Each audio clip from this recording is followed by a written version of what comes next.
Hi there friends, it's Miss M, and today I have a very special video to share with you.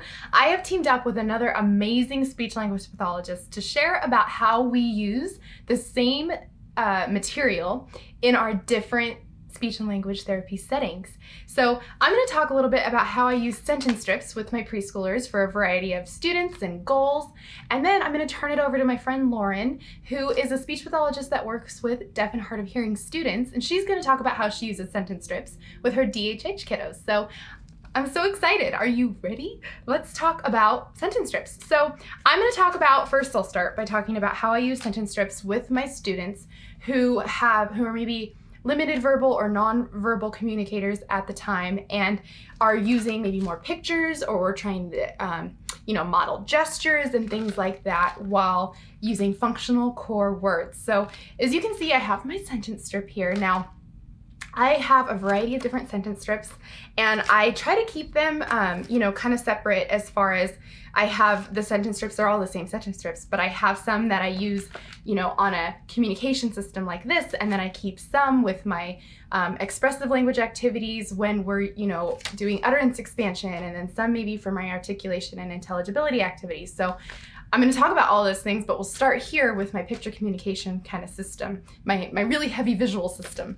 And so what I'll do for my students is, depending on what core word I might be focusing on with them for the week or the month or however long, I'll put that at the top of their communication system. So I keep them all on here, but depending on what either maybe activity or what we're working on mastering, that's what we're going to be focusing on here, where they have a couple picture choices and then the actual sentence strip that I'm using to either model or prompt them to use.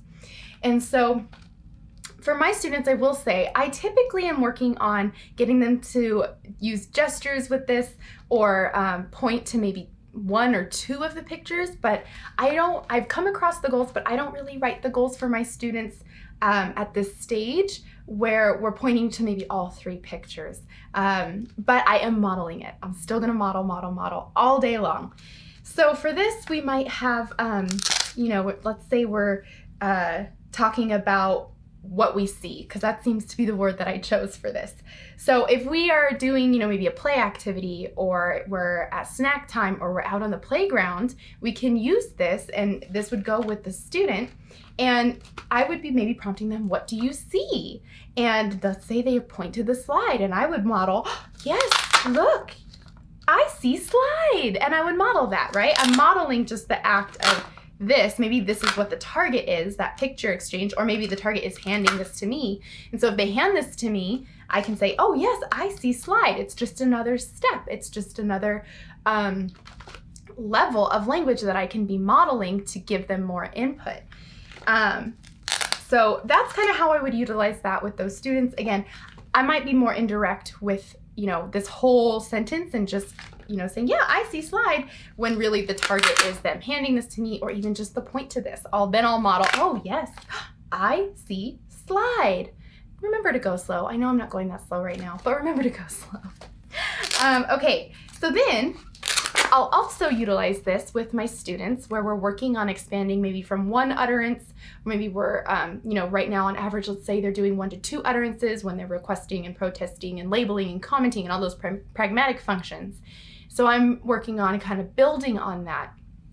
So during preferred activities, or during structured speech and language activities, and whenever really, I'll have these strips ready. And again, I'm probably going to think about what I'm targeting. So if we're targeting C, or we're doing a lot of brown bear, so there's a lot of that I see, then I'll pull out the C, and we'll do different, we'll utilize it in different ways, whether we're doing Play-Doh and I see green, or I see scissors, or things like that. Or we're, playing with dollhouse, I see bed. And so I'll have all those images that kind of correspond with the different activities, as many as I can come up with, or can get my hands on. But that's my goal, right, is to have that readily available to them. And so I can model, and so they can utilize this as well.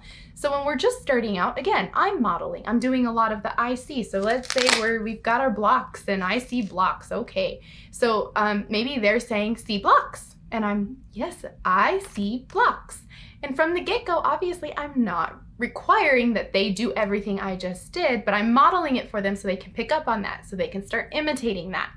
And then as we get further on towards meeting that goal and we're making progress, then I might be starting by just pointing to this and giving that expectant look. And they know now, because we've learned over the course of time what, this symbol means and this symbol means. And it has the words, so pre-literacy.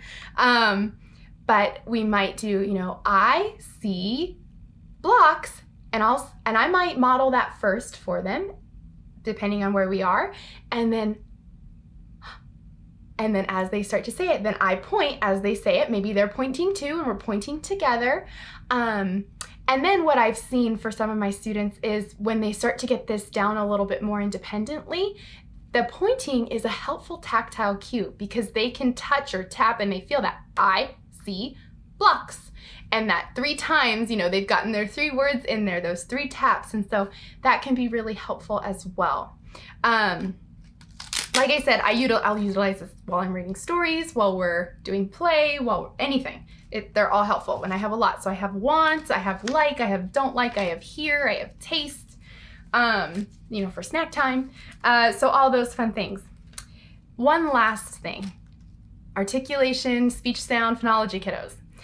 These are really helpful with kind of cueing for that slower rate of speech to help increase intelligibility. They could be really helpful even in assessments for me or indirect evaluations because it kind of forces the students to slow down, and then I can kind of pick up on more of those phonological, those substitutions or omissions or things that I'm not catching in their connected speech because they're going really fast. So this is not only helpful for them, but for me.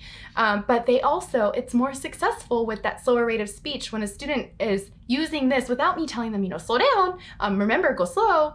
This is helpful because it's their own way of cueing themselves almost to slow down, and they learn the slower they go, the more I understand them. They're having more confidence, they're having more success with that intelligibility.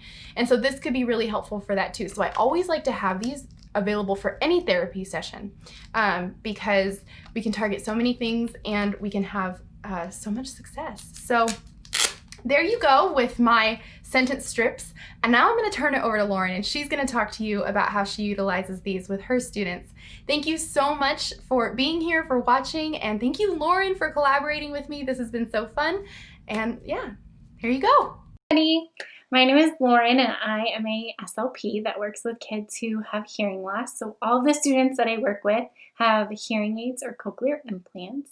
And I'm going to talk a little bit about how I use sentence strips to work with my students and kind of coming from a standpoint of an SLP that works with a student with hearing loss. So I have 2 different types of sentence strips that I like to use. They both look the same and they're both completely adaptable to the students that I use. So the first one is when I use for students that are a little bit still working on that language piece. So they might not have as much literacy support. They're really just working on getting a lot more words into their sentences. So for them, I use 2 different strategies. And I use the same for the other students too, but the sentence strip looks a little bit different. So the first strategy that I use is called auditory sandwich, which means I present the information to my students auditorily first. So I give them a model of that sentence. Then I show them the visual, and then I give them that auditory piece again in a more natural speech pattern. Because sometimes with sentence strips, we slow down our rate of speech that isn't as natural. The first sentence strip I'm going to show you is for a student who might need a little bit more of a tactile cue along with that auditory model. So the sentence I would use is, "She is in the pool." Then I would give them this sentence strip and say, "She is in the pool." And I would say it again, "She is in the pool," and have that student try on their own. So it's kind of, you give them that auditory support, you give them that tactile cue, and then you give them that auditory in a more natural speech pattern again. Sentence strip that I'm going to use is one for a child who might have a little bit more language but has trouble with word order or with intelligibility or the rate of speech. And so it just helps kind of slow them down, but they have that literacy to be able to see the words visually and imitate that. So one of the strategies that I'm going to use is called acoustic highlighting. So for students with hearing loss, they might miss a piece of that sentence because their auditory nerves haven't quite processed that information correctly. So we do a lot of that where we emphasize the part of the sentence that we want the kids to really focus on. So for a child who needs a little bit more help with that grammatical structure, we might work on that carrier phrase so they really get used to that type of a sentence. So I'm going to use a sentence strip with a carrier phrase of I want the. And then I have a manipulative that the kids get to choose, which is really fun for them. So I like to use mini erasers. This is like a speech therapist's best tool that they have. And so right now I'm going to use dinosaurs. They're a big hit with some of my younger kiddos. So if I have a kiddo that's working on this sentence, and it can be any carrier phrase, I see, I want, I need, I like, depends on where they're at in their level of functioning. So I'm going to go with I want. And so I'm going to pick a manipulative. I'm going to hold it right here. And I'm going to have them say, I want the dinosaur. Then you can even add more.